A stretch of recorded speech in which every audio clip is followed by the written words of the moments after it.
சாம்பவி முத்திரை அப்படிங்கிறது பல அற்புத சக்திகள் கொடுக்குமா அப்படின்னு கேட்டா கண்டிப்பா கொடுக்கும். ஏன் நம்மளுடைய பாரத பிரதமரும் அதைத்தான் பண்ணிட்டு இருக்காரு. ஏன் நம்ம தமிழ்நாடுடைய திரு ரஜினிகாந்த் அவர்களும் அதைத்தான் பண்ணிட்டு இருக்காங்க. பெரிய பெரிய ஸ்பிரிச்சுவல் ஆர்கனைசேஷன்கள்ல பாத்தீங்கன்னா அதிகமா இந்த முத்திரைய சொல்லி கொடுத்துட்டு இருக்காங்க. அதனால நிறைய பேர் பயனடைகிறாங்க.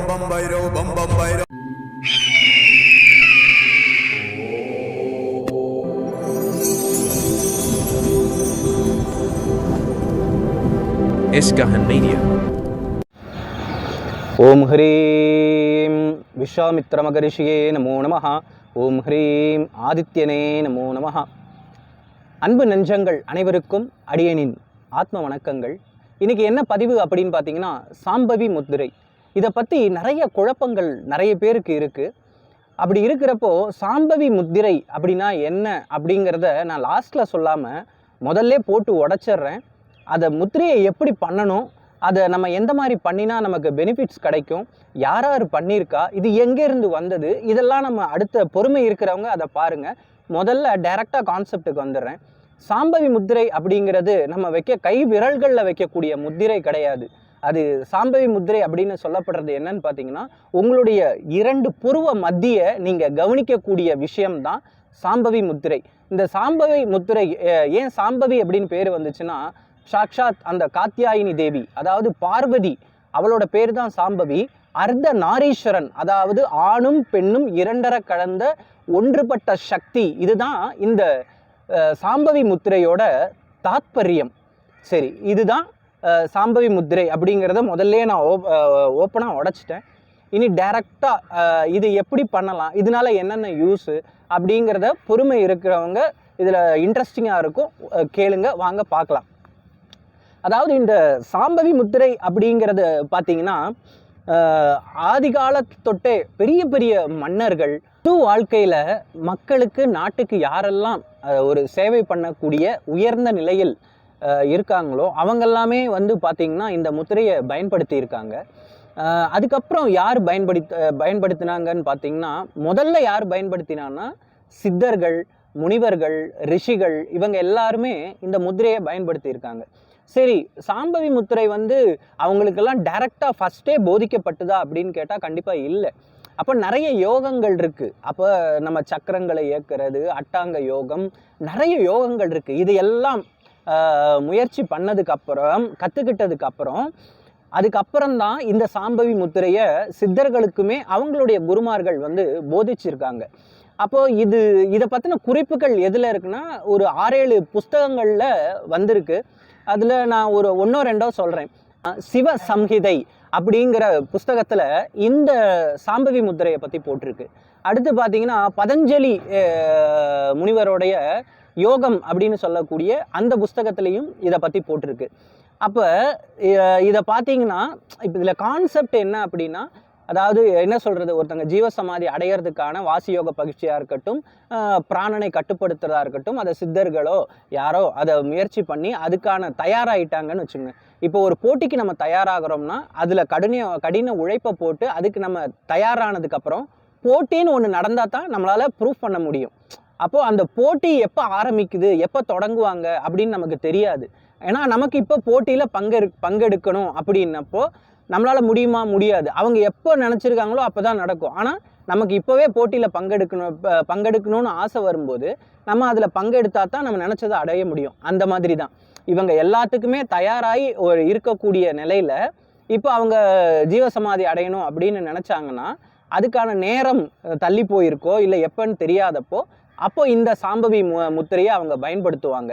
அப்போ பயன்படுத்தும் போது பார்த்தீங்கன்னா அதுக்கான நேரத்தை டக்குன்னு கொண்டு வந்து கொடுத்துரும். அப்போ இவங்க அதுக்குள்ளே போய் ஜீவசமாதி அடைஞ்சிடுவாங்க. அப்போது இது தனி மனித வாழ்க்கையில் நம்ம இதை எப்படி பயன்படுத்தலாம் அப்படின்னு பார்த்தோம்னா நிறைய பேர் பயன்படுத்திக்கிட்டு இருக்காங்க. அதாவது ஜீவசமாதி அடையணும் அப்படின்னு நினைக்கிறவங்க மட்டும் என்ன பண்ணணும்னா, இப்படி நீங்கள் சுக ஆசனத்தில் உட்காந்துக்கலாம், இல்லை பத்மாசனத்தில் உட்காந்துக்கலாம். உங்களுக்கு எந்த ஆசனம் வசதியாக இருக்கோ அந்த ஆசனத்தில் உட்காந்துக்கிட்டு ஒரே நேரம், அதாவது சாயங்காலம்னா சாயங்காலம், காலையிலனா காலையில், எங்கே இருந்து வேணாலுமே நீங்கள் வந்து இந்த சாம்பவி முத்திரையை நீங்கள் பண்ணலாம். அப்போது என்னை பொறுத்த வரைக்கும் பல குருமார்கள் பல விஷயங்களை அவங்களுக்கு பல அனுபவங்கள் ஏற்படும். அப்போது ஒருத்தவங்க ஒன்று சொல்லி கொடுப்பாங்க, ஆனால் கான்செப்ட் ஒன்று தான், விஷயம் ஒன்று தான்.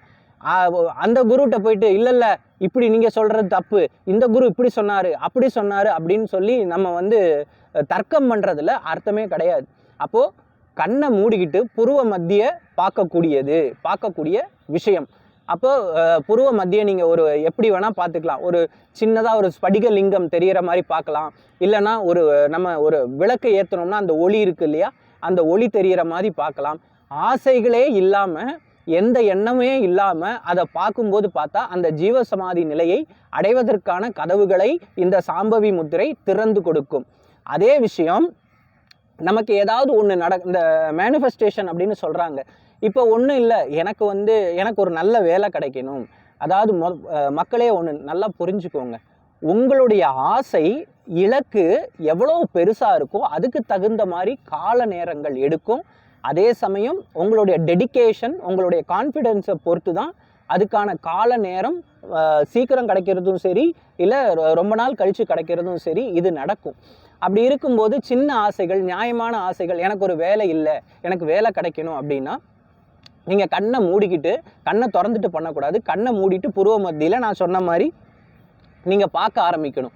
அப்படி பார்க்க ஆரம்பிக்கும்போது எனக்கு மனசுக்குள்ளே வந்து எனக்கு வேலை கிடச்சிடுச்சு அப்படின்னா, வேலை கிடச்சி நீங்கள் ஏதாவது ஒரு விஷயம் ஒரு ஆஃபீஸில் உட்காந்து எனக்கு வேலை கிடச்சிடுச்சு, அப்போ அதில் ஒரு எண்ணங்கள் தோன்றும் இல்லையா, அப்போ அந்த மாதிரி நீங்கள் அந்த இடத்துல உட்காந்துக்கிட்டு எனக்கு வேலை கிடச்சிச்சு அப்படின்னு சந்தோஷமாக ஒரே விஷயத்த திரும்ப திரும்ப திரும்ப அப்படியே நீங்கள் டெய்லி பண்ணிட்டு வரும்போது, அது வேலையாக இருக்கலாம், பணமாக இருக்கலாம், குழந்தையாக இருக்கலாம், செட்டில்டு லைஃபாக இருக்கலாம். ஆனால் நியாயமான சின்ன ஆசைனா சீக்கிரம் நடக்கும், ரொம்ப பெரிய ஆசைனா கொஞ்ச நாள் தள்ளி போகும். ஆனால் அதே வைராகியமாக பண்ணும்போது அது சில சமயங்களில் சீக்கிரமாக உங்களுக்கு கிடைக்கிறதுக்கான வாய்ப்புகள் இங்கே இருக்குது. சரி, அடுத்த விஷயம் நம்ம பார்க்கலாம். இப்போ பார்த்திங்கன்னா ஒரு கோயம்புத்தூரில் பெரிய ஒரு ஆர்கனைசேஷனில் பார்த்திங்கன்னா இந்த சாம்பவி முத்திரை சொல்லி கொடுத்துக்கிட்டு இருக்காங்க.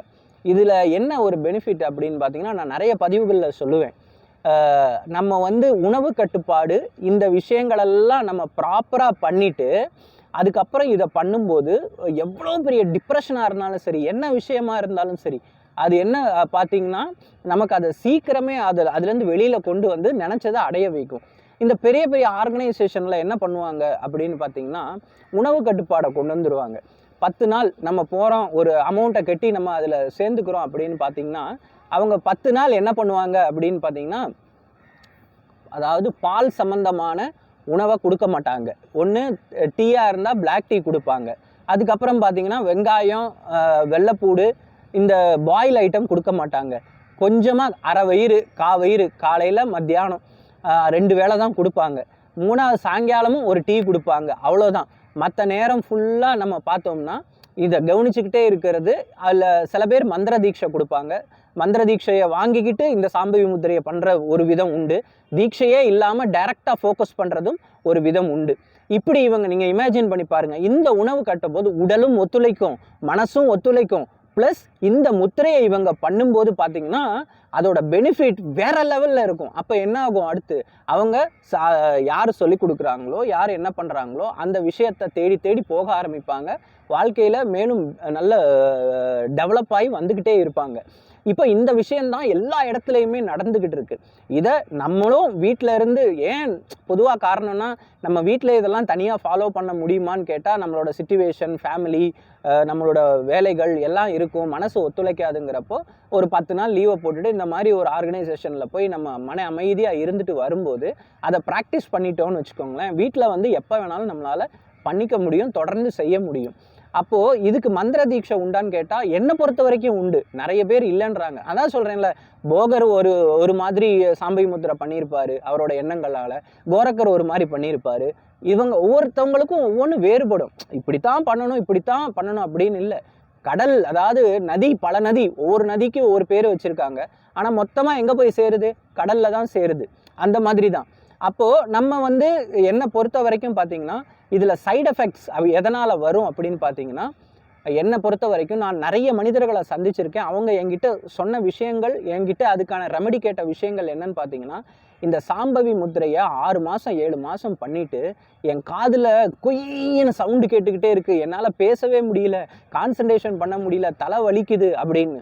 ஒரு சில பேர் என்ன பண்ணுறாங்க, என் முன்னாடி ஒரு பிங்க் கலர் ரோஸ் கலரில் ஒரு ஒரு ஒரு உருவம் மாதிரி ஒன்று தெரிஞ்சுக்கிட்டே இருக்குது, எனக்கு அதுலேருந்து வெளியில் வர முடியல அப்படின்னு சொல்லியிருக்காங்க. நான் திரும்ப திரும்ப சொல்கிறேன், இந்த முத்திரைகள் எல்லாம் நம்ம பண்ணும்போது புலால் உண்பதை நிறுத்தணும். மெயினாக சாம்பவி முத்திரை பண்ணுறவங்க பார்த்திங்கன்னா இந்த நான்வெஜ் சாப்பிட்டுட்டு இதை பண்ணாங்கன்னா கண்டிப்பாக 100% சைட் எஃபெக்ட் வரும். ஏன்னா நான் நிறைய மனிதர்களை சந்திச்சுக்கிட்டு இருக்கேன், அவங்களுக்கு ரெமெடி சொல்லிக்கிட்டு இருக்கேன். இப்போது சொல்கிறது இல்லை, கொஞ்ச நாளைக்கு முன்னாடி ஆரம்ப காலத்தில் சொல்கிறேன் நான். அப்போ இதெல்லாமே நீங்கள் ஃபாலோ பண்ணிவிட்டு உங்களுக்கு இலக்கு என்னவோ அதை நினச்சி நீங்கள் இதை பண்ண ஆரம்பிச்சிங்க அப்படின்னா கண்டிப்பாக உங்களால் நினைத்ததை அடைய முடியும். இதுதான் சாம்பவி முத்திரை. இதை ஒரு தகுந்த குருமார்கள்கிட்ட தீட்சை வாங்கிக்கிட்டு நீங்கள் இதை குரு மூலமாக வந்தால் தான் மட்டும்தான் சீக்கிரமே அது கிடைக்கும். அப்படிங்கிறப்போ ஒரு நல்ல குருவாக தேடி அவங்கக்கிட்ட தீட்சை வாங்கிக்கிட்டு இதை நீங்கள் பண்ணும்போது உங்களுக்கு நீங்கள் என்ன நினைக்கிறீங்களோ அது உங்களை தேடி வரும், உங்களுக்கு கிடைக்கும். அது மட்டும் இல்லை, நான் சொல்லக்கூடிய இன்னொரு விஷயம் என்னென்னா, நம்மளுடைய பாரத பிரதமரும் சாம்பவி முத்திரை பண்ணிக்கிட்டு இருக்காரு, நம்ம தமிழ்நாட்டோட ரஜினிகாந்த் அவரும் பண்ணிக்கிட்டு இருக்காரு. ஏன் இன்னும் நிறைய சொல்லுவேன் நான், பெரிய பெரிய மனிதர்கள் இவங்க எல்லாருமே அதை பண்ணிக்கிட்டு இருக்காங்க. அப்போது அவங்களுக்கு என்ன தேவையோ அது கொடுக்கும். ரெண்டாவது அடுத்து என்ன அப்படின்னு பார்த்தீங்கன்னா, நம்ம மன உளைச்சல், நமக்கு டிப்ரெஷன் இருக்குது, அது சரியாகணும், எனக்கு பயமாகவே சில பேர் பயந்துக்கிட்டே இருப்பான், சில பேர் சொன்னதுக்கெல்லாம் கோவப்படுவான், சில பேர் எதுக்கு எடுத்தாலும் டென்ஷன் ஆவான். இதெல்லாமே போகணுங்கிறதுக்காகத்தான் நம்ம யோகா கற்றுக்குறோம், நிறைய யோக பயிற்சிகள் கற்றுக்குறோம், தியானம் கற்றுக்குறோம், எல்லாமே பண்ணுறோம். அப்போ இது எல்லாத்தையும் இந்த சாம்பவி முத்திரை போக்குமான்னு கேட்டால் கண்டிப்பாக போக்கும். அப்போது நம்ம பண்ணக்கூடிய விஷயங்கள் எல்லாத்தையும் பண்ணிவிட்டு இதையும் பண்ணும்போது நம்மளோட வாழ்க்கையில் நல்ல மாற்றங்கள் வரும். அடுத்து ஒரு நல்ல பதிவில் சந்திக்கலாம். சிவோகம்.